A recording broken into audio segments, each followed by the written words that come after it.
기도합니다. 아버지 감사합니다. 이 시간도 주의 말씀을 듣겠습니다. 주님이 들을 수 있는 귀와 우리의 심령의 문을 열어주시고 그 말씀으로 우리가 채워지며 그 말씀의 다스림과 통치 속에서 날마다 천국의 삶을 잘 살아줄 수 있는 하나님의 자녀다운 삶을 살아갈 수 있게 도와주시옵소서. 예수님의 이름으로 기도하옵나이다. 아멘. 따라서 하시겠습니다. 회개하면 받는 복. 회개하면 받는 복. 사람들은 하나도 예외 없이 누구나 다 죄인으로 태어났습니다.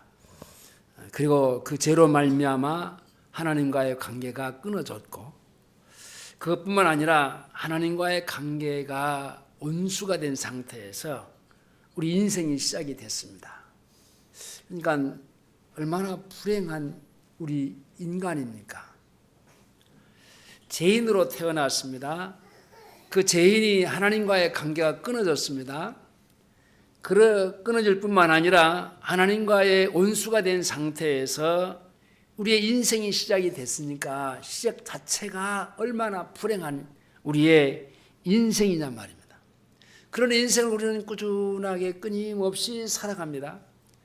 그렇기 때문에 마음에 쉼도 없고 안식도 없고 또 마음의 평안도 없고 평정도 없이 자기와 같은 죄인들과 함께 어울려 살면서, 그래서 서로가 말싸움하고 네가 잘했니 내가 잘했니 싸우면서 살아가기도 합니다. 그래서 부모나 자식이나 아내나 남편이 자기에게 짐이 되는 것은 물론이요, 자기 자신이 스스로 자신에게도 무거운 짐이 되는 그런 삶을 살아가는 죄인의 삶입니다. 그것을 주님은 수고하고 무거운 짐을 지고 가는 인생이라고 말합니다. 수고하고 무거운 짐, 견디다 못해서 쓰러질 수밖에 없는 그런 진퇴양난에 빠져 있는 그런 인생, 그리고 수고하고 무거운 짐을 지고 가는 인생을 주님께서 나한테 오라, 오기만 하면 힘을 얻겠다고 말씀을 하시면서 주님이 자기에게 오라고 하시지만은 근데 모든 죄인들을 초청하시는 말씀이 바로 오늘 본문의 말씀인데, 그러면서도 하나 또 문제가 있습니다. 주님은 아무나 나와서 수고하고 무거운 짐을 지고 가는 인생들을 향해서 그 짐을 벗어버리고 안식과 쉼을 얻으라는 그런 말씀은 아니에요. 그러니까 누구나 그런 혜택을 준 게 아니고 주님이 혜택을 주는 자가 있다는 얘기인데, 오늘 본문에 보면 주님은 고라신과 베세다와 가버나움에서 많은 기적을 행했습니다. 그러나 그들은 그와 같은 기적을 보고도 이분이 하늘에 계신 하나님이셨고 하나님이 보내신 구세주 메시아이시구나, 이 땅에서 자기들이 스스로 한 번도 경험해 보지 못한 그런 이적과 기적들을 맛보면서 살았으면서도 자기들은 이분이 누군지를 알려고 하지도 않고, 또 자신들이 이분은 창조주 하나님이시고 나는 피조물이구나, 피조자이구나, 그렇게 깨닫지 못했습니다. 그러니까 스스로 자기들은요 그 기적을 보고도 회개하지 않았습니다. 그래서 주님은 그들을 향해서 책망하십니다. 그러면서 그들이 회개하지 않은 것은 어린아이와 같지 않냐고. 어린아이는 뭡니까? 어린아이는 모든 것이 다 자기가 할 수 있는 게 하나도 없어요. 누가 도와줘야 돼요? 엄마가 도와줘야 돼요. 근데 이들은요 스스로 어린아이와 같이 아니하고 교만하고 자기 스스로 지혜로운 그런 자로 여기고 슬기롭다고 그렇게 자기 자신이 아주 교만했던 사람입니다. 그래서 그들은 아버지를 알 수가 없어서 회개하지 않았을 뿐만 아니라 또 회개할 수도 없는 게 회개는 아무나 하는 게 아니에요. 아들의 소원대로 계시를 받은 자만이 아버지를 알게 되고 아버지를 알게 된 사람만이 회개해야 되는 그런 주님의 말씀이기 때문에 그렇습니다. 회개를 하는 사람은 주님 앞에 나와서 내가 죄인입니다. 내가 견딜 수 없는 무거운 짐을 지고 마음에 쉼도 없이 평안도 없이 내가 정말 고통과 저주 속에 내 인생을 살아가고 있습니다. 그렇게 고백할 줄 알아야 되는데 그러지 못합니다. 우리는 오늘 본문의 말씀을 통해서 회개하는 것과 주님 앞에 나오는 것, 그리고 수고하고 무거운 짐을 벗어버리고 주님이 주시는 마음의 쉼을 얻은 자가 어떤 복을 받고 있는지를 알아보려고 합니다. 자, 다시 말씀을 드리면 주님은 고라신과 벳세다와 가버나움 사람들에게 기적을 보고도 회개하지 않았음을 이렇게 책망합니다. 20절로 24절을 다 같이 보겠습니다. 예수께서 20절입니다. 시작. 예수께서 권능을 가장 많이 베푸시고 회개치 아니하므로 그때 책망하시되 화가 있을진저 고라시나 화가 있을진저 벳세다야 너희에게서 행한 모든 권능을 부러워하는 분에게서 행하였다면 너희가 벌써 그릇을 입고 제한 자에게 내가 너희에게 이르니 심판날에 부러워하시는 이들보다 긍휼이시리라. 가버나움아 내가 하늘에까지 높아지겠느냐 음부에까지 낮아지리라. 내게서 행한 모든 권능을 소돔에서 행하였다면 그 성이 오늘날까지 있었으리라. 내가 너희에게 이르니 심판날에 소돔 땅이 너보다 견디기 쉬우리라. 제 이 말은요, 너무 너희들이 교만하다라는 겁니다. 그래서 가버나움아 내가 하늘까지 높아지겠느냐? 바벨탑을 쌓았던 그 사람들이 하늘 꼭대기까지 쌓아보려고 했지만은 그게 뭡니까? 그게 교만해서 왔거든요. 여기도 가버나움아 내가 하늘까지 높아지겠느냐? 하나님은 어떻게? 음부까지 낮아지리라. 바벨탑을 한순간에 다 무너뜨려 버리면서 다 흩어지게 만들었잖아요. 내게서 행한 모든 권능을 소돔에서, 여러분 소돔과 고모라가 어떤 하나님의 심판을 받았습니까? 하늘에서 유황불이 떨어져서 불바다가 되어버렸습니다. 이 그들보다 더 심하다는 겁니다. 내게서 행한 모든 권능을 소돔에서 행하였다면 그 성이 오늘날까지 있었으리라. 내가 너희에게 이르노니 심판날에 소돔 땅이 너보다 견디기 쉬우리라. 오늘날도 이 기적을 구경거리로 삼는 사람들이 있습니다. 그러나 하나님은 기적을 베푸실 때에 그 기적을 목적을 두고 하는 게 아니라 이 기적을 통해서 하나님을 알라고 하는 겁니다. 여러분, 예수 믿기 위해서는 가장 첫 번째로 해야 되는 일이 뭐냐? 회개입니다. 내가 죄인이구나.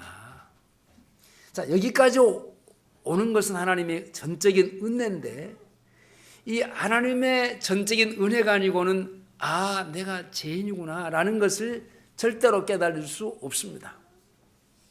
하나님의 조명이 있었고 하나님의 섭리가 있었고 하나님의 절대적인 은혜가 그에게 주어졌기 때문에 복음이 들어올 때 하나님의 복음의 그 신비한 빛이 들어올 때 내가 죄인이구나.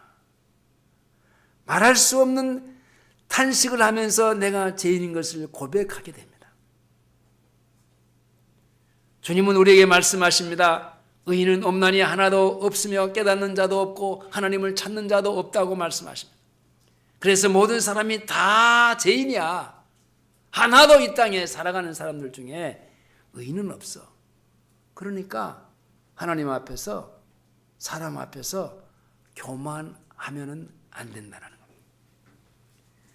회개는 죄인이 자기의 존재가 죄인인 것을 인식하고 깨닫는 것을 인정하는 건데, 예수님이 그 첫 번째 그 사역을 이루시면서 물로 포도주를 만드는 기적을 가나 갈릴리에서 행했는데, 이것은 다른 게 아니에요. 이거 하나님의 아들이심을 믿게 하기 위해서.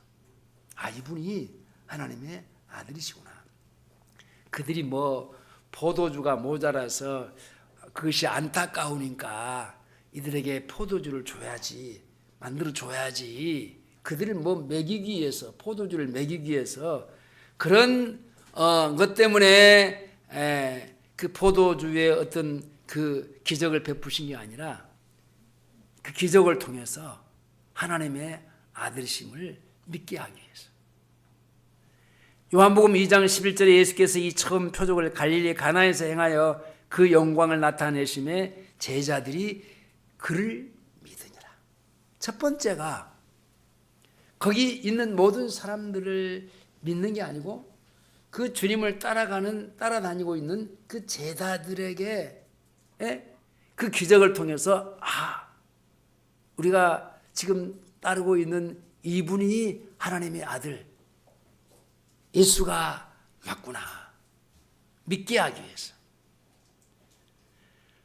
베드로는 갈릴리 바다에서 고기를 잡을 때 예수님께서 자기 배에서 말씀을 전하고, 그리고 나가서 깊은 데 가서 그물을 내려서 이제 고기를 잡으라고 했습니다. 근데 밤새도록 한 마리의 고기도 잡지 못하고, 고기를 못 잡으면 뭐만 많이 걸려 들어오냐면요, 그 옥물 쓰레기들만 막 그렇게 그 잡동생이만 걸려 들어오게 되었습니다. 제가 낚시를 어렸을 때 했는데, 바닷가에 가서요 이제 그 운전이 낚시를 합니다. 잘 물 때는 전혀 뭐 이게 다른 피레미들이 안 돌아다닙니다. 뭐 이렇게 조그만 그 복쟁이라 하는데 그런 것들이 막 이게 안 돌아다녀요. 없어요. 근데요, 이게 고기가 이제 안 잡힐 때는요, 맨 그 주변에 복쟁이들, 피레미들, 안 좋은 것들만 막 있습니다. 그때는요, 오늘은 낚시가 안 되는구나, 포기해야 돼요. 안 돼요. 밤새도록 이제 어부니까 갈릴리 바다에서 그 그물을 내려서 고기를 잡으려 했지만, 그날 밤 따라서 그렇게 고기가 잡히지 않는 거예요. 그러니까 수고한 게 뭐예요? 오물만 수고해야 되는 겁니다. 얼마나 피곤해 있겠습니까? 그러고 와 있는데 주님이 불러서 자기 배에 딱 쓰시면서 거기에 모여드는 모든 사람들 앞에 오늘날 이 강단을 이용한 거죠. 그리고 이제 하늘나라의 천국의 메시지를 전파합니다. 그리고 나서 베드로에게, 베드로야, 깊은 데로 가서 그물을 내리라. 뭐라고 베드로가 말합니까? 내가 밤새도록 그물을 내렸지만은 한 마리의 고기를 잡지 못했지만은 말씀에 의지하고 주님이 하신 그 말씀을 믿고 내가 그물을 내리겠습니다.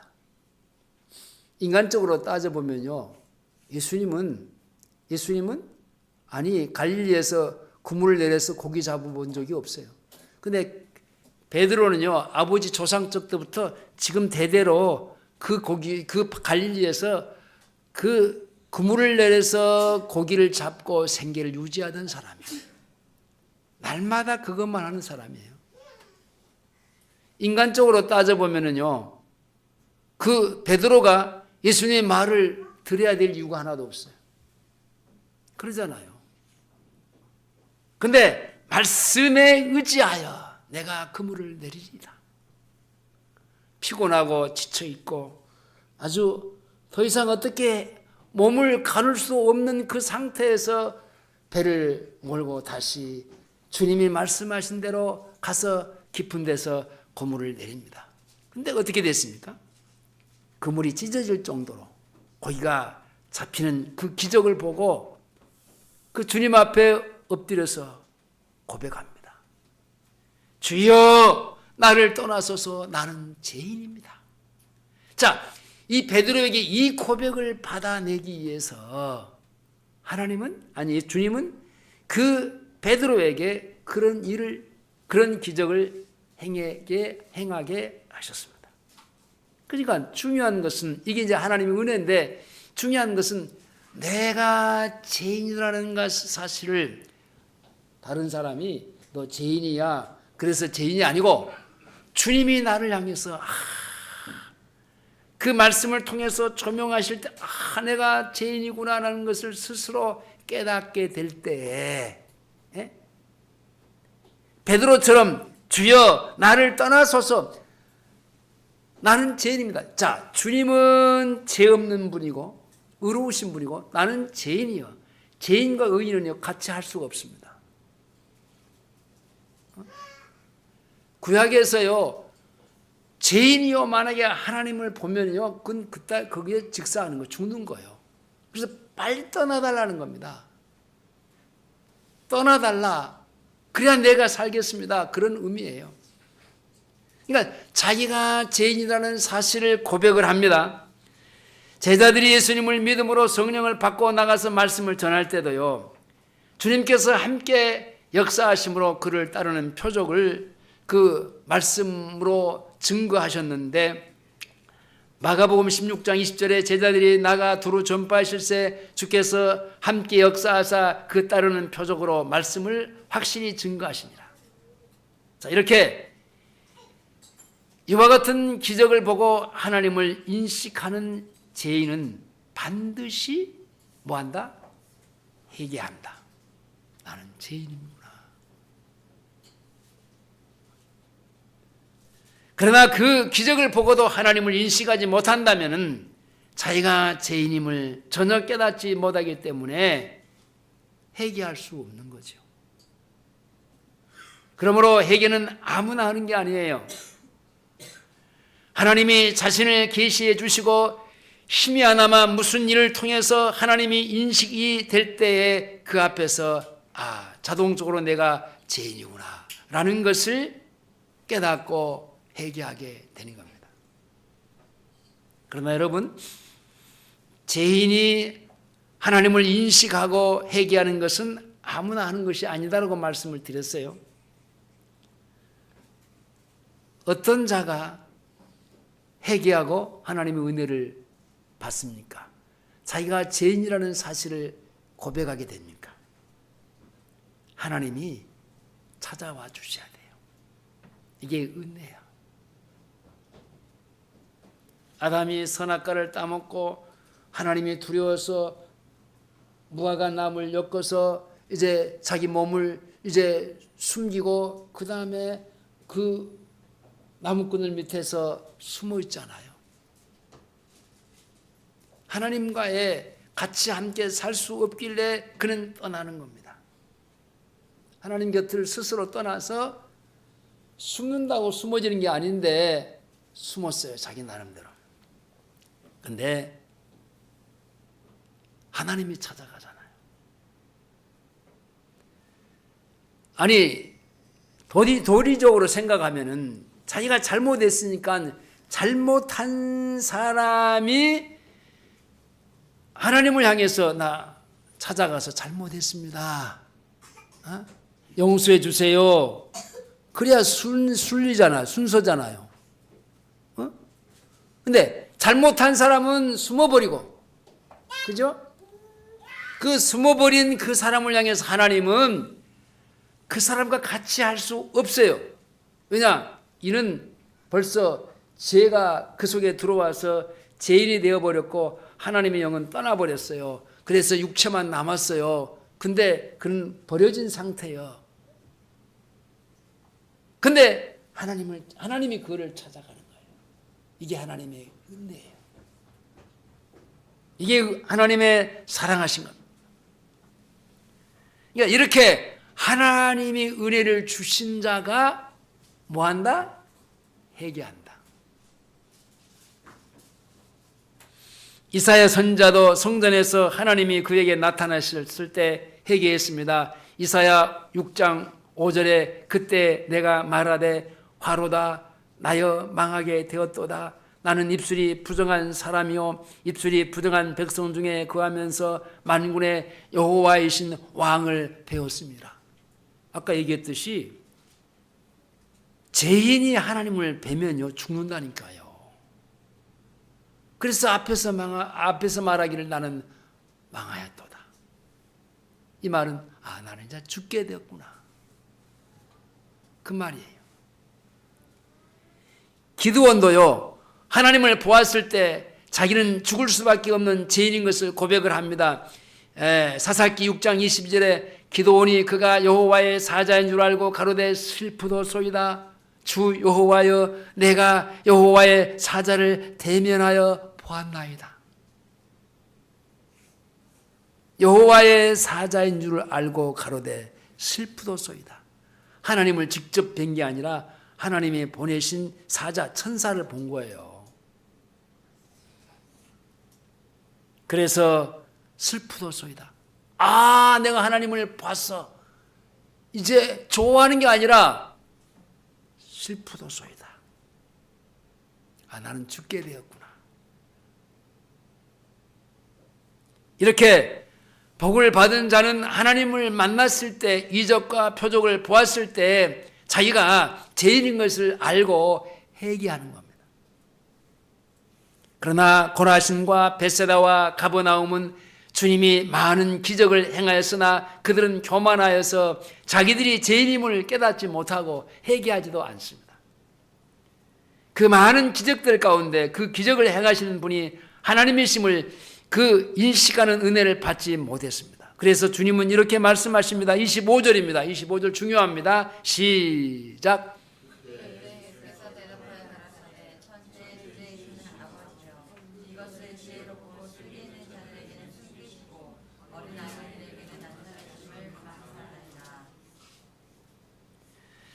자, 여기서 대답하여라고 하는 말은 무슨 질문이 선행되어서 거기서 대답을 하신 것이 아니라 앞에 말한 회개하지 않은 고울들을 향해서 왜 회개하지 않은지 그 이유를 설명하기 시작합니다.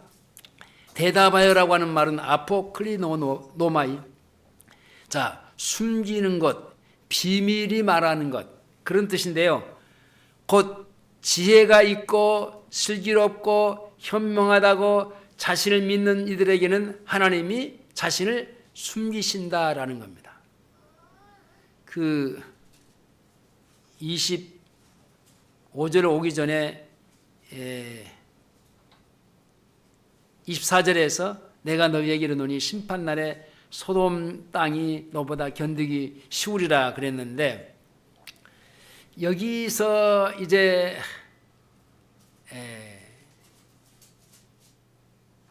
얼소이다 26절입니다. 다 같이 한번 다시 봅니다. 26절 시작. 자, 기적을 보고도 회개하지 않았습니다. 이들은. 주님은 왜 그렇게 이것이 아버지의 뜻이라고 했는가라는 겁니다.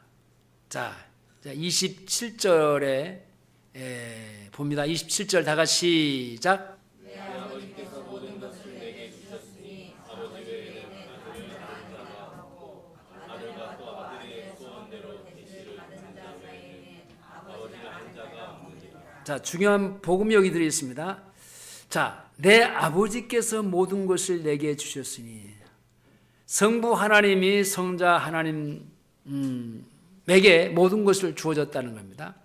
아버지 외에는 아들을 아는 자가 없고, 누구만 알아요? 아버지 외에는 아들을 아는 자가 없어. 하나님께로부터의 보내심을 받았잖아요. 그러니까 보내신 자가 자기를 알 수밖에 없죠. 그렇죠? 또 아들의 소원대로 계시를 받은 자 외에는 아버지를 아는 자가 없다. 계시라고 하는 것은 열어 보인다라는 건데, 그러니까 하나님의 앞에서 말하는 은혜인데 계시를 열어서 보여주실 때에 내가 죄인이구나 라는 것을 깨닫게 되는 겁니다. 그래서 아들의 소원대로 계시를 받은 자 외에는 아버지를 아는 자가 없어요. 여러분, 일방적으로 제가 가끔씩 이제 차를 타고 다니면서 이제 극동방송을 듣는데, 극동방송에서의 그 설교라든지 이제 기도하는 그런 시간들이 있어요. 그러면 물론 제가 이해는 합니다. 그 하나님이라고 하는 말이 계속 등장해요. 하나님이 해주시고 하나님이 어떠고 하나님. 근데 하나님이라고 하는 것은 일반적인 용어예요. 불신자도요, 하나님 그래요. 하나님이라고 하는 말은요, 불신자도 자기가 믿는 신을 결국은 하나님으로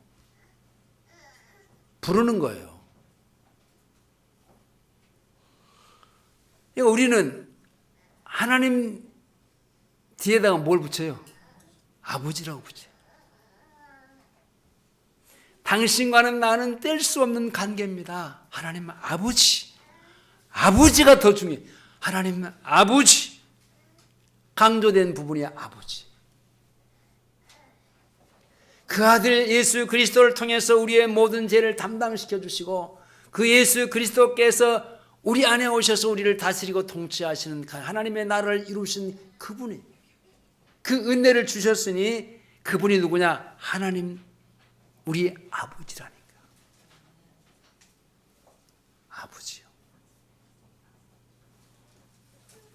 여러분, 하나님이라고 하는 말은요, 물론 의미가 그 극동방송에서 이제 대중을 위해서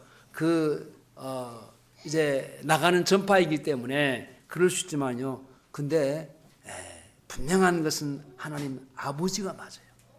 안 그러면 여호와라고 하든지.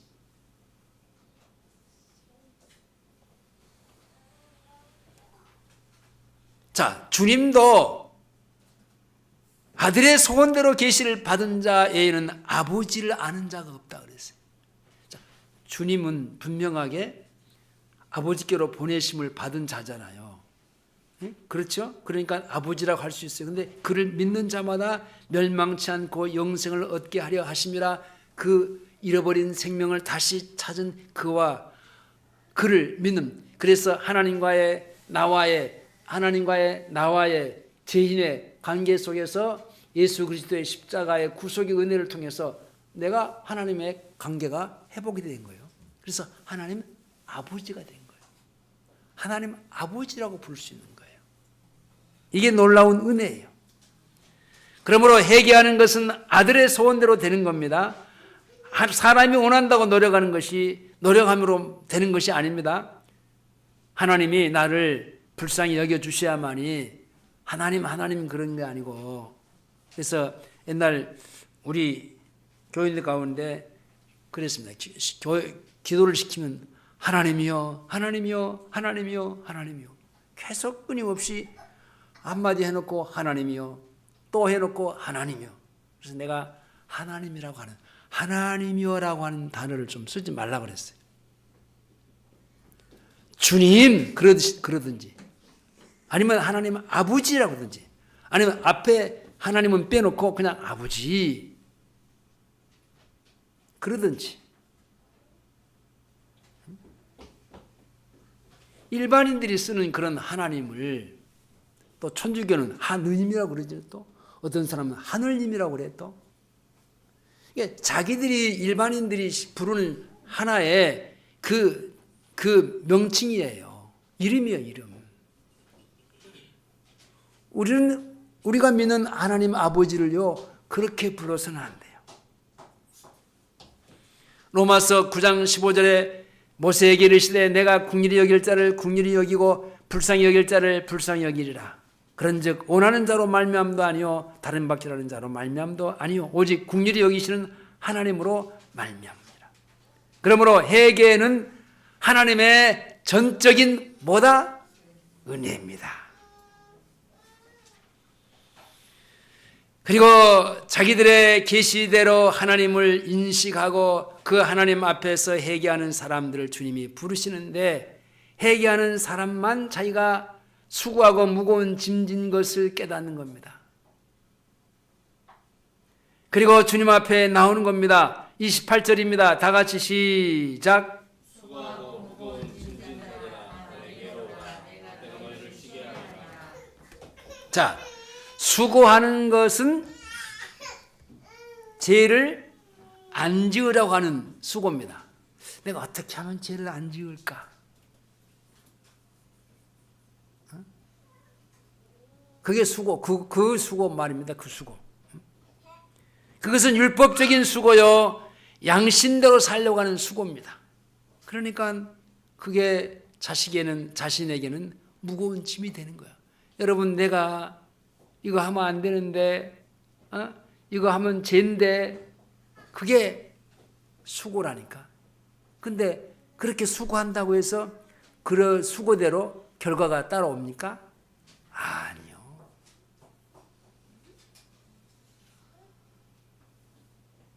그래서 무거운 짐이 될 수밖에 없습니다. 그리고 그 무거운 짐진 것은 죄를 용서받지 못하고 해결받지 못하기 때문에 죄책감과 양심의 가책을 눌려서 그렇게 살 수밖에 없는 건데, 그러나 주님은 자신의 사망과 법에서 생명과 성령의 법으로 들어가서 이제 율법의 모든 수고를 그치게 하시는 겁니다. 그 25절을 한번 보실까요? 25절. 자, 25절 다 같이 시작. 예수께서 대답하여 가라사대 천지의 주제이신 아버지여 이것을 이루고 있는 자들을 주시고 어린아이들에게 받는 주를 감사하나이다. 여기 25절을 잘 제가 해석을 할 테니까 설명을 들어보시기 바랍니다. 그때 예수께서 대답하여 가라사대 천지의 주제이신 아버지요. 자, 천지의 주제이신 아버지요. 여기까지는 괜찮습니다. 이것을 지혜롭고 슬기 있는 자들에게는 숨기시고, 자, 여기가 자 난항인데, 자, 지혜롭고 슬기 있는 자에게는 하나님이 감춰버렸다는 얘기입니다. 이 말은 다른 말로 이제 해석합니다. 이 말은요, 자기 스스로가 자기는 지혜롭다라는 겁니다. 자기 스스로가 자기가 슬기롭다라는 겁니다. 그래서 주님은 뭐라고 말해요? 야, 못된 놈, 교만한 놈이라는 겁니다. 그 벳세다야 고라시나 그들이 자신들이 스스로 자기가 지혜롭다라고 생각합니다. 자기가 스스로 자기들이 슬기로운 사람이라고 생각합니다. 그러니까 주님이 아무리 기적을 베풀어도 그것은 나에게는 그건 뭐 가짜나게 보인다라는 겁니다. 그만큼 그 사람들은 뭐야? 교만한 거예요. 그 말이에요. 지금 25절에 그 대주제이신 아버지요, 이것을 여기다가 이것을 자신이 지혜롭다고 하고 자신이 슬기롭다고 하는 자들에게 그렇게 붙여져야 돼. 그 사람들에게는 하나님의 계시가 숨겨지고 덮어졌어요. 그리고 어린 아이들에게는 나타나심을 감사하는, 어린 아이들은 뭡니까? 아까 얘기했죠? 겸손합니다. 엄마가 없이는 나는 아무것도 못해. 엄마가 해주지 않으면 나는 아무것도 안 돼. 뒤처리도 안 되고 먹는 문제도 안 되고 옷 입는 것도 안 되고 안 돼. 우리는 예수를 믿는 믿음은요, 그런 믿음으로 살아야 되는데 하나님이 해주셔야 됩니다. 나는 못해요. 철저한 자기 부정, 자기 부인, 아버지께서 해주셔야 됩니다. 자, 이런 사람이 누구를 찾는다? 주님을 찾아. 나는 죄인입니다 라고 고백할 수 있는 거예요. 이런 사람이 하나님 앞에 회개하게 되는 겁니다. 그 모든 죄를요. 근데 주님은요, 우리의 죄값을 앞에서 말한 대로 십자가에서 다 갚으셨는데 29절로 넘어갑니다. 29절 다 같이 시작.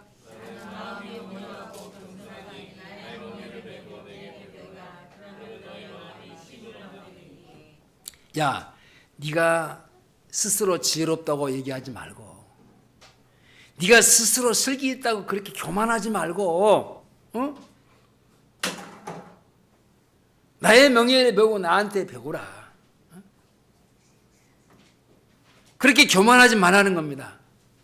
온유하다라고 하는 말은요, 하나님의 말씀으로 잘 길들여진 상태를 가립니다.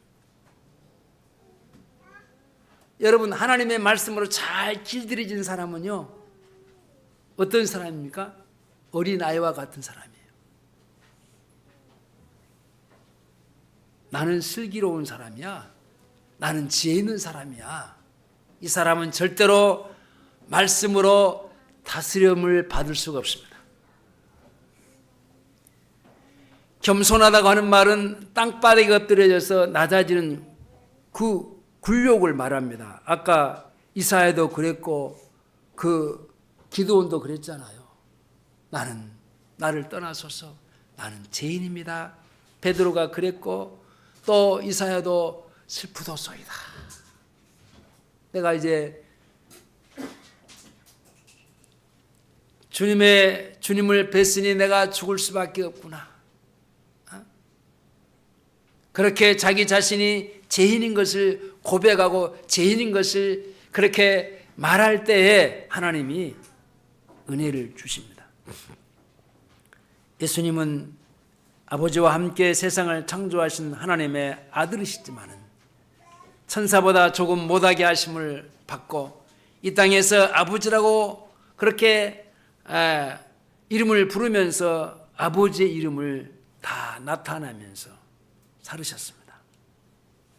그리고 그렇게 하나님의 말씀으로 길들임을 받은 하나님의 자녀들에게는요, 하나님 앞에 겸손해지는 삶을 살게 되고 교만하여 회개하지 않고 죄인으로 사는 것은 그런 사람들은 이제는 하나님의 심판을 받을 수밖에 없는데 30절입니다.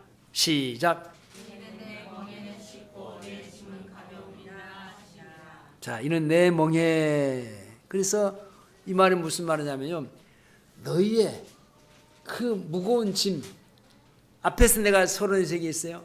우리는요, 나면서부터 내가 감당할 수 없는 짐을 지고 이 땅에 태어난 존재들이라니까요. 그래서 마음에 힘도 없고 평안도 없다니까요. 하는 일이 잘 되는 것도 없어요. 왜냐? 그런 무거운 인생의 죄인의 짐을 지고 살아가는 인간이기 때문에 그렇단 말입니다. 근데 그 짐을 가지고 나한테 와. 내가 지어줄게. 내가 그 짐은 지고, 그리고 내가 내게 지어준 짐이 있다라는 겁니다. 그 짐이 무슨 짐이겠어요? 무슨 짐이요? 우리가 늘 얘기하는 십자가. 내게 주어진 주님의 십자가가 있어요. 모든 사람은 다 각자 십자가가 있습니다. 그것은 주님이 내게 지어준 십자가예요. 이것마저도 나는 안 지겠습니다. 그러면 그 사람은 하나님의 은혜를 받지 못한 자예요. 주님이 내게 주어진 십자가, 세상 짐이 아니고 십자가를 내려놓고 주님 앞에 나아갈 때 이제 주님이 나를 받아주시는데 그동안에 주님이 내게 주어진 십자가가 있단 말입니다. 다 있어요. 없는 사람은 없어요. 약간의 조금은 차이는 있을 수는 있어요. 그래도 주님이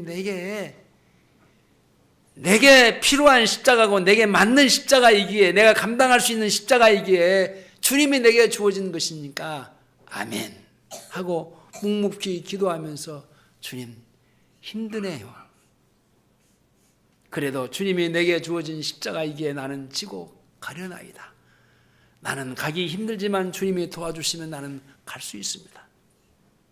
하면서 그 십자가를 지고 가야 됩니다. 근데 그 주님은요, 뭐라고 말하면 내 멍에는 쉽고 내 짐은 가볍다 그랬어요.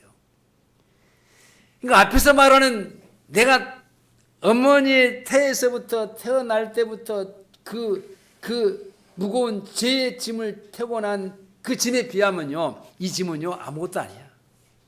아무것도 아니라니까.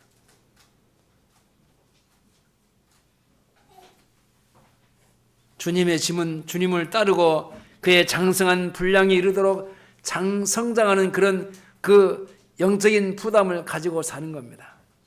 주님 안에서의 멍에와 짐은 세상에서의 종노릇 할 때보다도 비교할 수 없이 쉽고 가볍습니다. 말씀을 맺겠습니다. 아들의 소원대로 계시를 받지 못하면 무슨 기적을 보고도 체험해도 거룩하신 하나님을 인식하지 못합니다. 고세다처럼, 그 벳세다처럼 거룩하신 하나님 아버지를 인식하지 못하면요 회개할 수가 없습니다. 회개하지 못한 사람은요 주님이 오라가시는 주님의 부르심에 초청을 받을 수가 없습니다. 그들은 주님의 은혜가 아니라 자기들의 지혜와 슬기를 더 믿는 사람들입니다. 내 정도면 됐지 뭘. 이 정도면 된 거 아니야? 그런 사람들을 뭐라고 해요? 까분다고 그래요. 그런 사람은 여전히 수고하고 무거운 짐을 지고 남은 여생을 살다가 한 줌의 흙으로 돌아갈 수밖에 없는 허무한 인생을 사는 겁니다. 오늘 이 말씀을 듣는 우리들은 한 사람도 빠짐없이 아들의 소원대로 계시를 받아서 하나님 아버지를 알고 그 앞에서 회개를 하는 그런 복을 받고 내가 죄인입니다. 그래서 수고하고 무거운 내 짐을 주님께 맡기고 그리고 주님의 부르심을 받고 주님께서 내게 주어진 그 십자가를 지고 주님을 배우면서 마음의 힘을 얻고 안식하는 삶을 살아갈 수 있기를 주의 이름으로 축원합니다. 기도하시겠습니다. 하나님 아버지 감사합니다. 정말 우리 인생은 하나님을 거역하고 반역하고 대적하면서 살았던 죄인이 분명합니다. 근데 그런 죄인을 하나님과의 원수된 관계 속에 살아가는 죄인, 저주 가운데 살아가는 죄인을 어느 날 주님이 찾아봐 주셨습니다. 그리고 내가 그 짐을 져줄게. 그리고 내 짐을 예수 그리스도에게 옮기시고 그 예수 그리스도는 그 내 무거운 죄짐을 지시고 십자가에서 죽이심을 당하셨습니다. 내가 받아야 될 형벌, 내가 받아야 될 십자가의 그 고통, 내가 받아야 될 그 하나님의 심판을 주님이 대신 받아주셨습니다. 그리고 사흘 만에 다시 부활하시고 승리하셔서 우리 안에 새 생명을 주셔서 그 주님으로 살게 해주시면서 항상 내가 죄인이었던 것을 고백하면서 지금도 끊임없이 주님이 나 같은 죄인을 사랑해 주신 그 하나님의 사랑으로 살아가는 은혜를 주시지 않으면 나는 살 수 없는 것을 고백합니다. 주님, 은혜를 늘 충만히 부어주시고 주님의 다스림과 통치 속에서 늘 살아갈 수 있게 하시옵소서. 예수님의 이름으로 기도하옵나이다. 아멘.